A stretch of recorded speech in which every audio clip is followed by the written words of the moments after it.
ओम शांति। कर्म सिद्धांत हमें बताता है कि आप कर्म करके भूल सकते हैं, लेकिन कर्म अपना परिणाम दिए बगैर आपको भूलता नहीं है। वो जब तक आपका पीछा करता है, जब तक कर्म का परिणाम आपको प्राप्त नहीं हो जाता। अच्छे का अच्छा और बुरे का बुरा। कर्म सिद्धांत हमें बताता है कि कर्म जन्म जन्म तक भी हमारा पीछा जब तक नहीं छोड़ता, जब तक भाग्य या प्रारब्ध के रूप में आपको उसका परिणाम प्राप्त नहीं हो जाता है। इसी से संबंधित एक बहुत सुंदर कहानी सुनेंगे।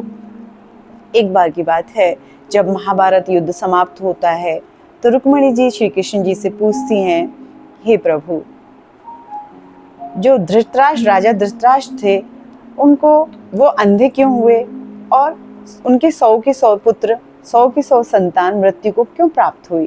तो श्री कृष्ण जी इसका बहुत सुंदर जवाब देते हैं कि आज से 5 जन्म पूर्व राजा धृतराष्ट्र एक बहुत समृद्धशाली राज्य के राजा हुआ करते थे। सब कुछ बहुत अच्छा चल रहा था। उसी राज्य में एक किसान दंपति थे और वो किसान दंपति एक हंस और हंसनी का जोड़ा पाल के रखते थे और उनके कुछ बच्चे भी उनके साथ थे, हंस हंसनी के बच्चे थे। तो किसान दंपति ने एक बार विचार किया कि तीर्थ यात्रा के लिए चला जाए, लेकिन उनके सामने समस्या ये थी कि हंस और हंसनी के परिवार का पीछे से ध्यान कौन रखेगा। किसान दंपति अपने अड़ोस पड़ोस रिश्तेदार सबसे पूछते हैं, लेकिन सबने मना कर दिया।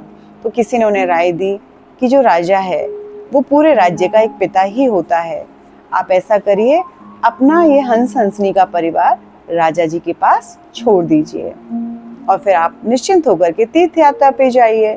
तो जब किसान राजा के पास पहुंचता है तो राजा को अपनी समस्या से अवगत कराता है, तो राजा बोलते हैं कोई दिक्कत नहीं है, आप हमारे पशुपालन विभाग में इनको छोड़ दीजिए।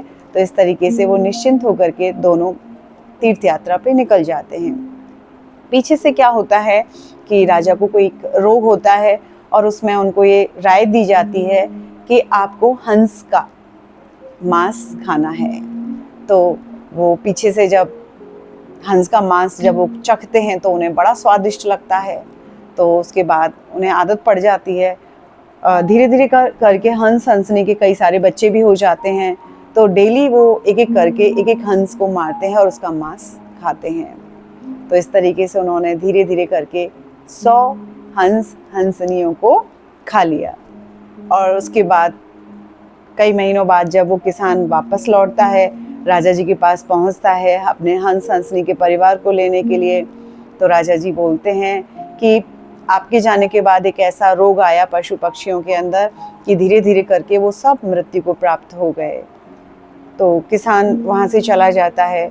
तो रुक्मिणी जी को श्री कृष्ण जवाब देते हैं कि जिस प्रकार से उन राजा ने किसान को अंधेरे में रखा तो उन्हें अपना जन्म एक अंधे के रूप में लेना पड़ा, और जिस प्रकार से उनकी 100 संतान हंस हंसनी के 100 बच्चों को उन्होंने खाया तो उनको अपने 100 पुत्रों का त्याग करके उसका कर्जा चुकाना पड़ा। तो कर्म जन्म जन्मांतर भी हमारा पीछा नहीं छोड़ता है। इसलिए जिन चीज़ों पे हम ज़्यादा ध्यान दे रहे हैं, शायद उसमें से कुछ भी मेरे साथ नहीं जाने वाला है, लेकिन मेरे कर्म मेरे साथ जाएंगे, वो जन्म जन्मांतर मेरा पीछा करेंगे। तो कर्म बड़ा सोच समझ के करें। अच्छा, ओम शांति।